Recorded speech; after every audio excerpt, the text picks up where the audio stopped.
વલસાડ જિલ્લાના અંતરિયાળ ગણાતા કપરાડા તાલુકામાંથી વહીવટીતંત્ર અને સ્થાનિક રાજકારણીઓની જો હુકમીનો ચોંકાવનારો કિસ્સો સામે આવ્યો છે કે જ્યાં એક વ્યક્તિએ બોર બંધ કરી દેતા 35 પરિવારો તરસ્યા રહી ગયા છે, તેઓને પાણી નથી મળતું।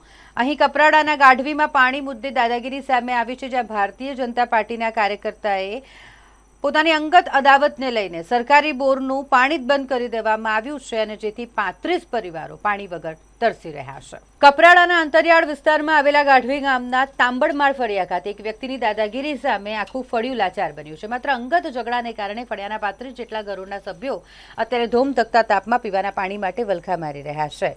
અંગત ઝઘડામાં સરકારી બોર પર મનાઈ મારી દેવામાં આવી। સ્થાનિક લોકો પાસેથી મળતી માહિતી મુજબ તાંબડ ફળિયામાં 35થી વધુ પરિવારો વસવાટ કરે છે, જેની અંદાજિત જનસંખ્યા 200થી વધારે છે। આ ફળિયામાં રહેતા અને ભાજપના કાર્યકર તેમજ મધ્યાહન ભોજન યોજના ચલાવતા અમરેશ બુદ્ધલ નામના વ્યક્તિએ પોતાના અંગત ઝઘડાનો ખાર રાખી આખા ફળિયાને નિશાન બનાવ્યો। અમરેશે આખા ફળિયાના લોકોને સરકારી બોરનું પાણી લેવાની સાફ ના પાડી દીધી છે। એટલું જ નહીં, જ્યારે સ્થાનિક લોકો પાણી લેવા ગયા ત્યારે તેમની સાથે ઉગ્ર માથાકૂટ અને દાદાગીરી પણ કરી। જંગલના રસ્તે 700 મીટરનો પદયાત્રા માથે દેગડા મૂકી પાણી લાવવાની નોબત આવી છે। હાલ મે મહિનો ચાલે છે, ધગધગતો તાપ પડી રહ્યો છે અને ત્યારે પાણી વિના લોકોની હાલત કફોડી બની ગઈ છે। દાદાગીરીના કારણે ફળિયાનું પાણી બંધ થઈ જતા સ્થાનિક મહિલાઓ ખૂબ હાલાકી ભોગવી રહી છે। મારું નામ સનીબેન મહેશભાઈ ગુરવ। ગામ કયું અને ફળિયું કયું છે? મારું ગામ ગાઢવી તાંબડમાળ ફળિયું। શું છે પાણીની સમસ્યા વિશે? અમને પાણીની બહુ સમસ્યા છે, તો અમને પાણીની સગવડ જોઈએ। કેટલા આ ટાંકી દેખાશે, ટાંકીમાં પાણી આવે છે કે નહીં? પહેલાં આવતો હતો, પણ હવે કેમ, શું થયું? આ જમીન પર ઝઘડો થયો તો આંબરેશ પર અમને પાણી નહીં ભરવા દે। અચ્છા, તો એ કૂવામાંથી પાણી આવે છે કે ભાઈ હેડપંપ નહીં આ ટાંકીમાં પાણી આવતું છે? બોરમાંથી આવે। બોર સરકારી છે કે કેવું? સરકારી। સરકારી તે છતાં ભરવા નથી દેતા? નથી દેતા। શું માંગ છે તમારી સરકાર પાસે? અમને પાણીની સુવિધા જોઈએ। એ સાથે હોસ્ટેલ યોજનાનું પાણી મળતું છે કે નથી? એ પણ મળે, પણ ટાઈમસર નહીં મળે। કેટલા દિવસે મળે છે? અઠવાડિયામાં એકવાર, નહીં તો પછી 2-3 અઠવાડિયા નીકળી જાય।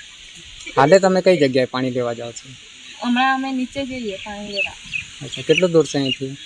700 મીટર એટલું દૂર છે। અચ્છા, એના સિવાય બીજે નજીકમાં કોઈ જગ્યાએ નથી?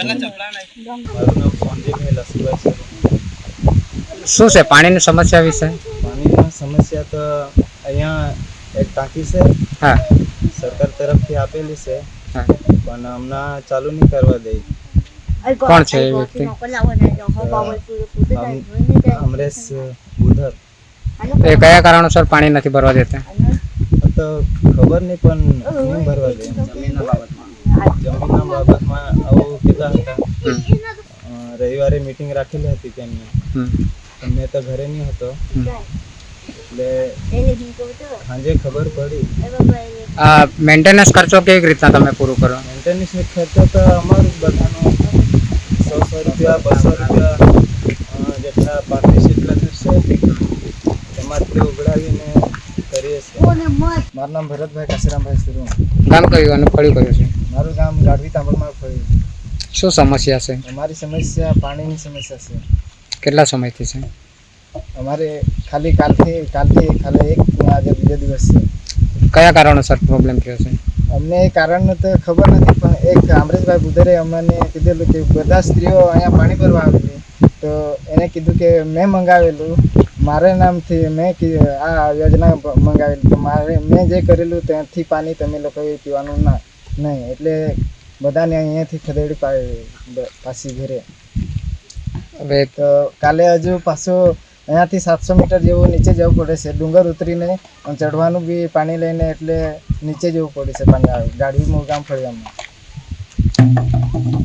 શું માંગ છે તમારી તંત્ર પાસે? બસ અમારે તો કંઈ પાણી અહીંયા ફળિયામાં જોઈએ વ્યવસ્થિત રીતે, અને બધાને પાણી પૂરતું પીવા માટે તો જોઈએ, એટલે અમારી સમસ્યા પૂરી થવી જોઈએ બસ।